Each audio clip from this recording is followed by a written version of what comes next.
அருண். ரஞ்சிதா, இது ஆபீஸ் ரஞ்சிதா. இந்த மாதிரிலாம் பண்ணாத. நீ கொஞ்சம் தள்ளி நிக்கிறியா? இப்ப என்ன ஆச்சு ரஞ்சிதா? இப்ப எதுக்கு அழுதுட்டு இருக்க? யாராவது பார்த்தாங்கன்னா நல்லா இருக்காது. நீ கொஞ்சம் அழுத நிப்பாட்றியா ப்ளீஸ்? வீட்லதான் உண்மையை சொல்ல விடாம தடுத்தீங்க. என் வாழ்க்கைய நினைச்சு என்ன அழக்கூட விட மாட்டீங்களா? அதுக்கு கூட எனக்கு உரிமை இல்லையா அருண்? ஐயோ, நான் அந்த மாதிரி சொல்லல ரஞ்சிதா. என்ன பிரச்சனை தெரிஞ்சா அதாவது செய்வேன்ல. நீங்க எதுவும் செய்ய மாட்டீங்க. உங்களால எதுவும் செய்யவும் முடியாது. ஏன்னா என்னோட பிரச்சனையே நீங்க தான். உங்களாலதான் நான் இங்க அசிங்கப்பட்டு நிக்கிறேன். அது உங்களுக்கு புரியுதா? என் சூழ்நிலை தெரிஞ்சும் நீ எப்படிலாம் பேசலாமா ரஞ்சிதா? சூழ்நிலைன்னு எப்பவுமே உங்களை பத்தி மட்டுமே யோசிக்கிறீங்களே. என் நிலைமை பத்தி கொஞ்சமாவது யோசிச்சு பாத்தீங்களா அருண்?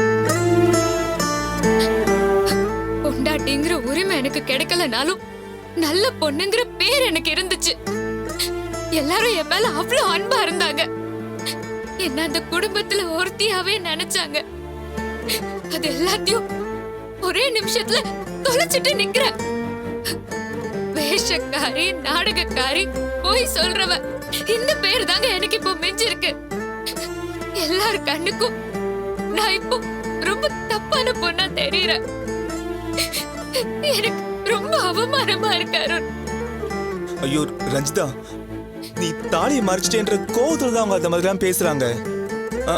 இது எல்லாமே கண்டிப்பா இன்னும் கொஞ்ச நாள் சரியாயிடும் ரஞ்சிதா. எதுவுமே சரி ஆகாது அருண். எத்தனை நாள் ஆனாலும் சரி, உங்களால இங்க எதையுமே சரி பண்ணவே முடியாது. அது எனக்கு நல்லாவே புரிஞ்சிருச்சு. நான் ஆபீஸ்க்கு போறப்பெல்லாம் அத்தை என்ன பார்த்தாங்கன்னு வைங்களேன், என்ன கூப்பிட்டு வச்சு பேசுவாங்க, பூ வச்சு விடுவாங்க, சாப்பிட்டியான்னு விசாரிப்பாங்க. ஆனா இன்னைக்கு அத்தை என்கிட்ட முகம் கொடுத்து கூட ஒரு வார்த்தை பேசல. யாரோ வேண்டாதவ மாதிரி என்ன பார்த்தாங்க. புருஷன் வந்தாலும் வரலனாலும் ஒரு மாசத்துல நீ வீட்டை காலி பண்ணியே அவனும் உங்க அக்கா சொன்னப்ப கூட அத்தை எதுவுமே பேசல. அப்பவே எனக்கு செத்துடலாம் போல இருந்துச்சு அருண். நம்ம மேல அதிகமா அன்பு வச்சிருந்தவங்களே நம்மள வெறுக்கிறது எவ்வளவு பெரிய வலி தெரியுமா? என் அக்காவாவது எனக்கு ஆறுதல் சொல்வான்னு நான் அவளை பார்க்க போனேன். அவளும் என் மேலதான் கோபப்படுறா, என்னதான் குறை சொல்லி திட்டுறா. எந்த தப்புமே செய்யாம நான் எதுக்குங்க எல்லார்கிட்டயும் பேச்சு வாங்கணும்? எனக்கு எதுக்குங்க இந்த தண்டனை? ஐயோ ரஞ்சிதா, உன் வலி வேதனை எல்லாமே எனக்கு புரியுது. இதுக்கு எல்லாத்துக்கும் காரணம் நாதான்றதை நான் ஏத்துக்கிறேன். உன் கஷ்டம் எல்லாத்தையும் என்னால இப்பவே சரி பண்ண முடியாது. ஆனா எனக்கு கொஞ்ச நாள் டைம் கொடு ரஞ்சிதா. இது எல்லாத்தையுமே நான் கண்டிப்பா மாத்தி காட்டுறேன்.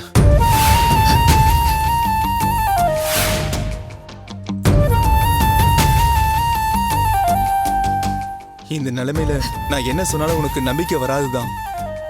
ஆனா என்ன நம்புன்ற வார்த்தையை தவிர வேற என்ன சொல்றதுன்னு சத்தியமா எனக்கு தெரியல ரஞ்சிதா.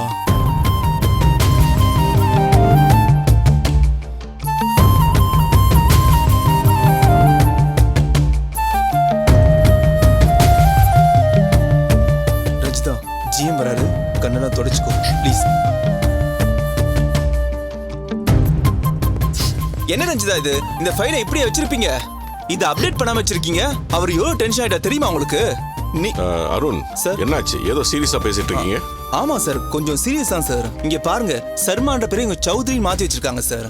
அந்த பார்ட்டி ஃபோன் பண்ணி எப்படி புலம்புறாங்க தெரியுமா? அதான் சார் புடிச்சு திட்டிட்டு இருக்கேன். ஓவரா ரீல் சுத்தாதப்பா. நீ ஆபீஸ்ல எப்படி வேலை செய்வேன்னு எனக்கு நல்லாவே தெரியும். அங்கிருந்து பார்த்தப்ப ஏதோ பர்சனல் விஷயம்னு மட்டும் எனக்கு தெரிஞ்சது. என்னாச்சுன்னு சொல்லு. வீட்டுல ஏதாவது பிரச்சனையா? இல்ல சார், அந்த மாதிரி எல்லாம் ஒண்ணும் இல்ல. எல்லாமே நார்மலா தான் இருக்கு. ஏய், நீ இடியே விழுந்தாலும் நீ எதுவும் நடக்கலன்னு தானே சொல்லுவ. உன்கிட்ட விசாரிக்கிறதே வேஸ்ட். ரஞ்சிதா, உன் பிரதரா நான் கேக்குறேன், என்னாச்சு நீயா சொல்லுமா?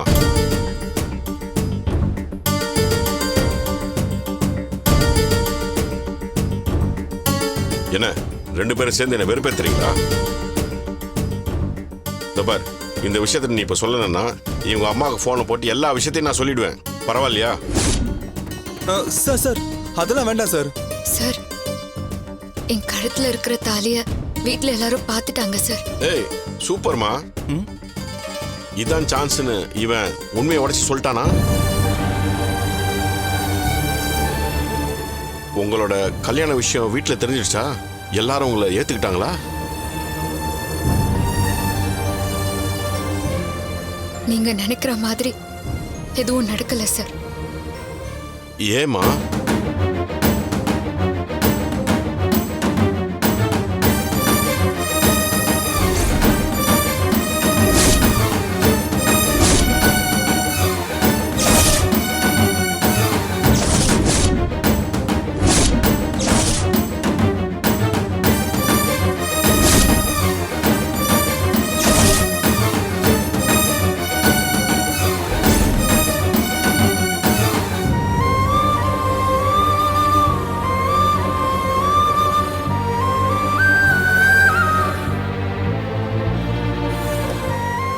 சார் சார் என்னாச்சு சார்? எதுவுமே சொல்லாம போறீங்க. எனக்கு என்ன சொல்றதுன்னே ஒன்றும் புரியலம்மா. இவன் தான் கிடைச்ச சான்ஸை மிஸ் பண்றான்னா நீயும் அதே தப்பா பண்றியம்மா. இப்படியே நீங்க தள்ளி போட்டுக்கிட்டு இருந்தா ஒரு நாள் நீங்க ஒன்னா சேர முடியாது. இவன் சொல்றத நம்பி நீ எப்படி அமைதியா இருக்கன்னு எனக்கு ஒன்றும் புரியல. எனக்கெல்லாம் அந்த அளவுக்கு பொறுமை கிடையாதுமா. ஒரு நாள் இல்லை ஒரு நாள் அவனோட அம்மாவை பார்த்து நான் உண்மையை சொல்ல போறேன். சார் இல்லைன்னு வச்சுக்க, இவன் சொல்ற கதையை கேட்டு எனக்கு பைத்தியமே பிடிச்சிடும் போல இருக்கு. இல்லைன்னா எனக்கு பிபி அதிகமாக நான் ஹாஸ்பிட்டலில் போய் படுக்க வேண்டியதுதான்.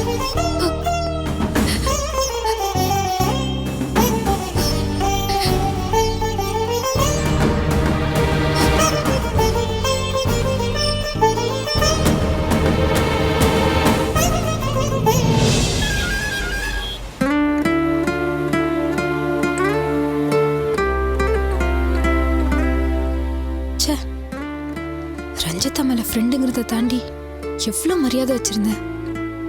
அவகிட்ட எவ்வளோ உண்மையா பழகுன. அவ போய் இவ்வளோ கேவலமா நடந்துக்கிட்டாளே. ச்சே. ஹாய் சுதா. ஏய் என்னாச்சு? எப்பவும் கலகலன்னு ஜாலியா இருப்ப. இப்பெல்லாம் யாரை நம்புறதுன்னே தெரியலடா. சில பேரை பாக்குறப்போ மனுஷங்க மேல இருக்கிற நம்பிக்கையே போயிடுது. சுதா, இப்போ என்ன நடந்து போச்சுன்னு இவ்ளோ விரக்தியா பேசுற? ஒருத்தவங்க பேசுறதையும் பழகுறதையும் வச்சுதான் இவங்க இப்படிதான் நமக்கு தோணும். அவங்க நல்லவங்க நம்பி பழகுவோம், ஃப்ரெண்டாவும். ஆனா அவங்க நம்ம நினைச்ச மாதிரி இல்லைன்னு தோணும்போது ரொம்ப வலிக்குதுடா. அந்த வலிக்கு காரணம் நான் இல்லல. நீ என்ன எனக்கு துரோகம் பண்ணியா? என்ன பொய் சொல்லி ஏமாத்தினியா இல்ல முதுகுல குத்துனியா? ஐயோ, என் கனவுல கூட என்னால அப்படிலாம் செய்ய முடியாது. அப்புறம் ஏன்டா நானான்னு கேக்குற? இது வேற ஒரு ஃப்ரெண்டு. யார் அந்த ஃப்ரெண்டு? யாருன்னு தெரிஞ்சு இப்ப என்ன பண்ண போற? இல்ல நீ போய் அவளை திருத்த போறியா? அதுக்கு இல்ல, தெரிஞ்சுக்கலாமே தான் கேட்டேன். நீ இவ்ளோ கோவப்படுற அளவுக்கு அவங்க அப்படி என்னதான் பண்ணாங்க? டேய், அவங்க இவங்கெல்லாம் அவளுக்கு மரியாதை கொடுக்காத. அந்த கேரக்டருக்கு மரியாதை ஒண்ணுதான் ஒரு கேடு. சரி, அவ என்னதான் செஞ்சான்னு சொல்லு. அத பத்தி சொல்லவே உடம்பெல்லாம் கூசுதுடா. ஒரு பெரிய உண்மையே அவ என்கிட்ட சொல்லாம மறைச்சிட்டா. சரி, அது கூட அவ பர்சனல்னு நினைச்சுக்கலாம். ஆனா அதை வச்சு அவ வேற ஒரு விஷயத்தை அடையணும்னு பார்த்தா பத்தியா? அத நினைச்சாதான்டா கோவமா இருக்கு. அவ இவ்ளோ கீழ்த்தரமா நடந்துப்பான்னு நான் கொஞ்சம் கூட எதிர்பார்க்கவே இல்லடா. உனக்கு தெரியுமா, அவளுக்காக நான் அவ்வளோ சண்டை போட்டிருக்கேன்டா. எங்கேயும் அவளை விட்டு கொடுக்காம பேசியிருக்கேன். அதுக்கெல்லாம் அவளுக்கு தகுதியே இல்லைன்னு இப்பதான்டா எனக்கு தோணுது. சுத்தி இருக்கிறவங்க எல்லாரும் உன் ஃப்ரெண்டோட லட்சணத்தை பாருன்னு என்ன நாக்கு புடுங்கிக்கிற மாதிரி கேக்குறாங்கடா. அவ செஞ்ச காரியத்துக்கு நீயும் உடந்தையா அப்படின்னு சொல்லிட்டு சந்தேகப்படுற மாதிரி கேக்குறாங்க. என்னால அவங்களுக்கு பதில் சொல்லவே முடியலடா. சுதா, உன் வேதனை எனக்கு புரியுது. இப்போவாது அவ சுயரூபம் புரிஞ்சுதே. அத நினைச்சு மனசை தேத்திக்க. அந்த டென்ஷன்ல இருந்து வெளியே வர பாரு. என்னால முடியலடா. வீடு வேலை இப்படி எங்க போனாலும் மைண்ட்ல அந்த விஷயம் மட்டும்தான் ஓடிட்டு இருக்கு. ஒரு தப்பானவங்களுக்கு சப்போர்ட் பண்ணிட்டமே நீ எனக்கு அவமானமா இருக்கு. வீட்லயும் யாரையும் என்னால ஃபேஸ் பண்ணவே முடியல. எங்கேயாச்சும் ஓடி போயிடலாமான்னு தோணுது. இங்க பாரு, தப்பு செஞ்சது அவங்க. நீ ஏன் இப்படிலாம் யோசிக்கிற? யாரும் அவள மாதிரி இருக்க மாட்டாங்க. முக்கியமா நான் இருக்க மாட்டேன். சாரிடா, யார்கிட்டயாவது என் மனசுல இருக்கிறத சொல்லணும்னு தோணுச்சு. தப்பா எடுத்துக்காத. அதெல்லாம் பரவாயில்ல சுதா. உன் டென்ஷனுக்கு நான் வடிகாலா இருக்கேன்ல, அதுவே எனக்கு போதும். நீ நடந்ததையே நினைச்சு வருத்தப்படாத. நம்ம வேற ஏதாவது பேசுவோமே. சரி, உனக்கு ஏதாச்சும் ஆர்டர் பண்ணட்டுமா? டேய், எனக்கு எதுவும் வேணாம், நான் கிளம்புறேன்.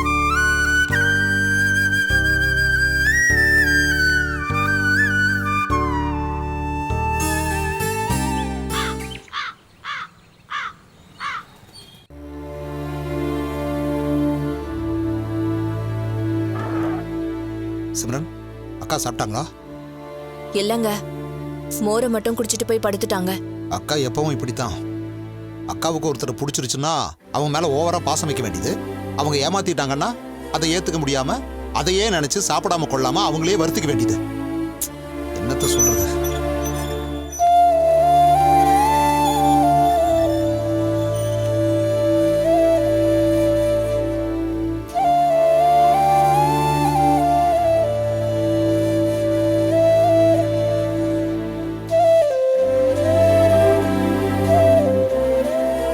ரஞ்சிதாவை பாத்தீங்களா? அவ முகமே சரியில்லை. அவளை கொண்டாடின வீடு இப்ப மொத்தமா ஒதுக்கி வைக்குதுன்னா அவளால எப்படிங்க தாங்கிக்க முடியும்? எனக்கும் அவளை பார்க்கும்போது கஷ்டமா தான் இருக்கு. என்ன பண்றது? சூழ்நிலை அவளை வெறுக்கிற மாதிரி ஆயிருச்சு. ஏங்க, அவ புருஷனை கண்டுபிடிக்கிறதா சொன்னீங்களே, அதுக்கு ஏதாவது முயற்சி பண்ணீங்களா? சிம்ரன், ஒரு நல்ல ஐடியா. இப்ப வீட்லயும் வேற யாரும் இல்ல, அக்காவும் படுத்திருக்காங்க. நம்ம மாடிக்கு போய் ரஞ்சிதா கிட்ட பேச்சு கொடுப்போம். அவ புருஷன் யாரு, எங்க இருக்கான், என்ன ஏதுன்னு தெரிஞ்சுக்கலாம்ல. சரிங்க. வா. வாங்க. ரஞ்சிதா,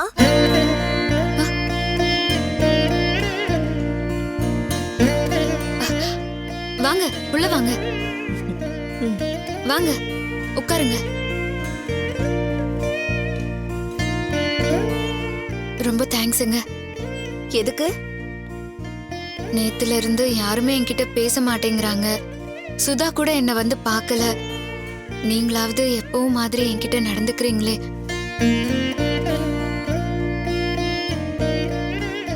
உரிமையா உன்கிட்ட பழகியும் நீ உண்மைய மறைச்சிட்டேன்னு எல்லாருக்கும் வருத்தம் தான்.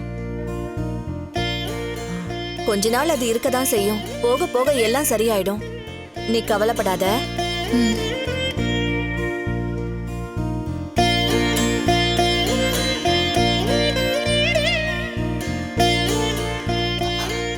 ஏம்மா, உன் புருஷன்கிட்ட நடந்த விஷயத்தையெல்லாம் சொல்லிட்டியா? அவர் நேரில் இங்க வந்து பேசினார்னா ஓரளவுக்கு எல்லாரும் சமாதானம் ஆவாங்கன்னு தோணுது. அவர் இங்க வர சொல்ல வேண்டியது தானே?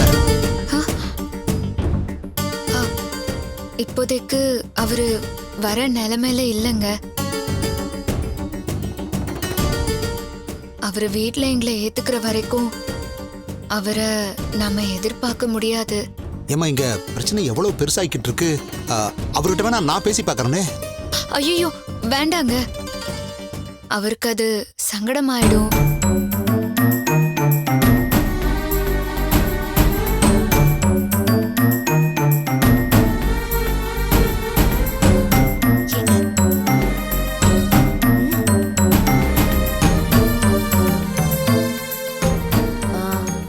ரஞ்சிதா, உன் முகமே ரொம்ப டல்லா இருக்குமா?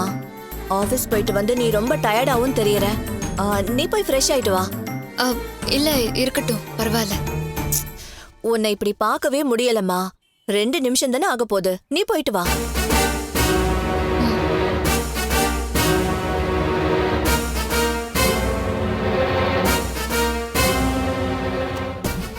என்னங்க? என்ன ஒன்னும் புரியல. மக்கு மக்கு. ஆளு வளர்ந்த அளவுக்கு அறிவு வளரல. இது ரஞ்சிதா போன் தானே? அதுல அவ புருஷன் நம்பரை சேவ் பண்ணி வச்சிருப்பால. நம்பர் கிடைச்சிட்டா நம்ம வேலையும் சீக்கிரம் முடிஞ்சிடும். Super idea Simran. ஐயோ, கத்தாதீங்க. சரி, சரி.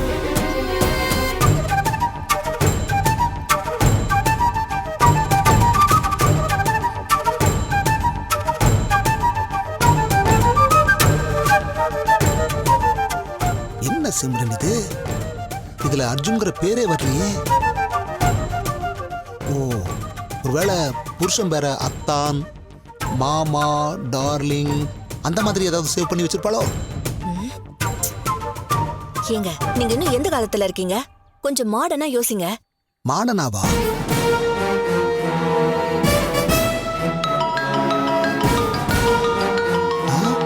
யாரோ ஹப்பி கிட்ட இருந்து போன் வருதுமா? ஏங்க, ஹப்பினா ஹஸ்பண்ட் தாங்க. அட்டெண்ட் பண்ணி பேசுங்க.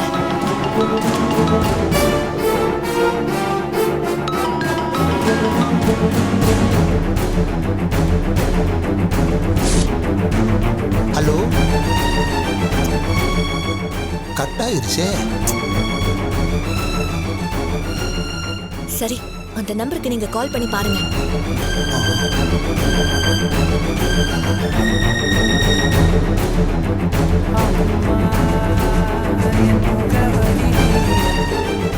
ரிங் போகுது, ரிங் போகுது.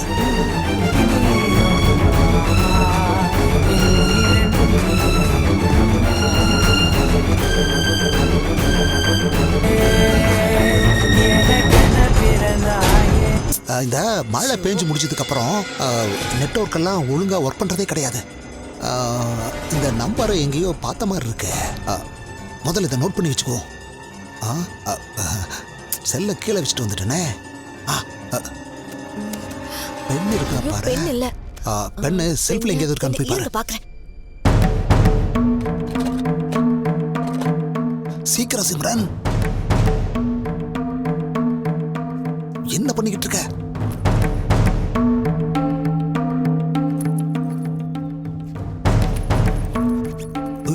ஐயோ, ஏய், வா வா வா வா.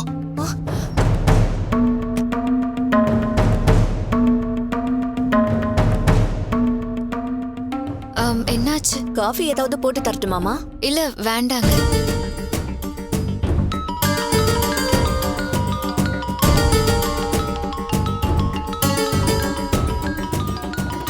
யாருமா போன்ல? அவர்தான் கூப்பிடுறாரு. சரி, நீ பேசு, நாங்க கிளம்புறோம். இல்ல இல்ல, நான் அப்புறமா அது பேசிக்கிறேன். ஒண்ணும் இல்லம்மா, வீட்டுல யாரும் இல்ல. அக்கா எந்திரிச்சாங்கன்னு வச்சுக்கேன், எங்களை தேடுவாங்க. அதான் நீ பேசுமா. நீ பேசு. வா சிம்ரன். சொல்லுங்க அர்ஜுன்.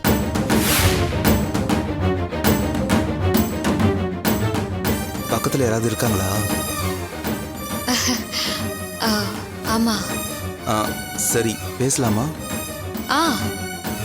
பேசலாம்.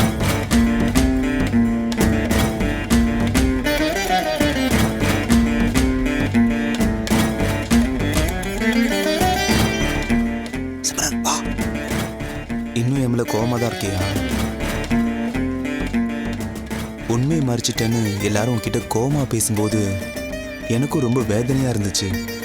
எனக்கு அப்பவே சொல்லிடலான்னு தான் தோணுச்சு. ஆனா அம்மாவை நினைச்சுதான் நான் பல்ல கடிச்சிட்டு அமைதியா இருந்துட்டேன். இந்த பயம் எந்த காலத்திலயும் உங்களை விட்டு போகாதுங்க. அப்போ எப்பதான் நம்ம ஒண்ணு சேர்ந்து வாழ போறோம்? அதுக்கு என்னதான் வழி? கேங்க, என்னங்க பேசிக்கிறாங்க? யாருக்கு ஒண்ணுமே தெரியும்? கேட்கலையே. இரு, லிப்சிங்க வச்சு என்ன பேசுறான்னு நான் கண்டுபிடிக்கிறேன். ஏங்க ஏங்க என்னை இவ்வளவு நாள் பார்க்க வரல? எனக்கு எவ்வளவு கஷ்டமா இருக்கு தெரியுங்களா? நான் உங்க நினைப்போட தாங்க வாழ்ந்துகிட்டு இருக்கேன். உங்களை நான் ரொம்ப மிஸ் பண்றேங்க. உங்களுக்கு ஏன் என் நினைப்பே வரல? இப்ப என்கிட்ட எந்த பதிலும் இல்ல ரஞ்சிதா. இவ்வளவு நாள் பொறுத்துக்கிட்டல, இன்னும் கொஞ்ச நாள் எனக்காக பொறுத்துக்கோயேன். இத சொல்லதான் ஃபோன் பண்ணீங்களா? ரொம்ப சந்தோஷம். போனை வைங்க. ஏய் ரஞ்சிதா,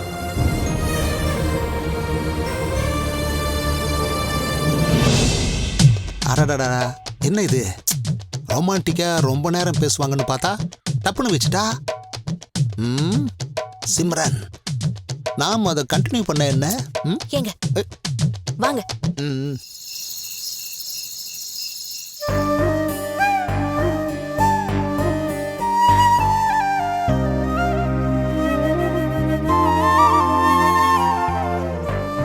கோமதி அந்த குழம்பு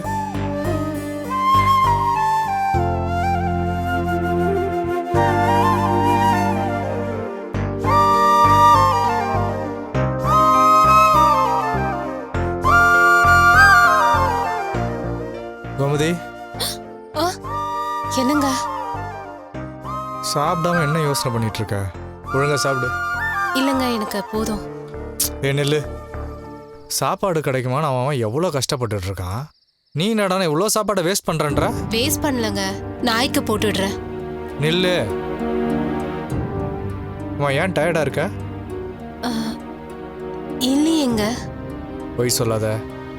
நான் காலையிலேருந்து உன்னை கவனிச்சுட்டு தான் இருக்கேன். பிரேக்ஃபாஸ்ட்டு லஞ்சுன்னு நீ எதையுமே ஒழுங்காக சாப்பிடல. இப்போவும் பாதியிலே எழுந்துட்ட. எனக்கு ரொம்ப கஷ்டமாக இருக்கு கோமதி. இவர் இந்த வீட்டில் எல்லா வேலையும் செய்கிறது நீ தான். நல்லா சாப்பிட்டு தெம்பாக இருக்கணும். உனக்கு எதுக்குமா டயட்லாம்? டயட் எல்லாம் எதுவும் இல்லைங்க, 2 நாளா வயிறு சரியில்லை, அதான். தாலி மேட்டரில் அருண் வீட்டில் ஒரு பெரிய புயலே அடிச்சிருக்கு. அதோட பாதிப்பு இவளையும் தாக்கியிருக்கு. அதனால என் அருமை பொண்டாட்டிக்கு சாப்பாடு இறங்கலை. இதை பற்றியாவது வாயை திறக்கிறலான்னு பார்ப்போம்.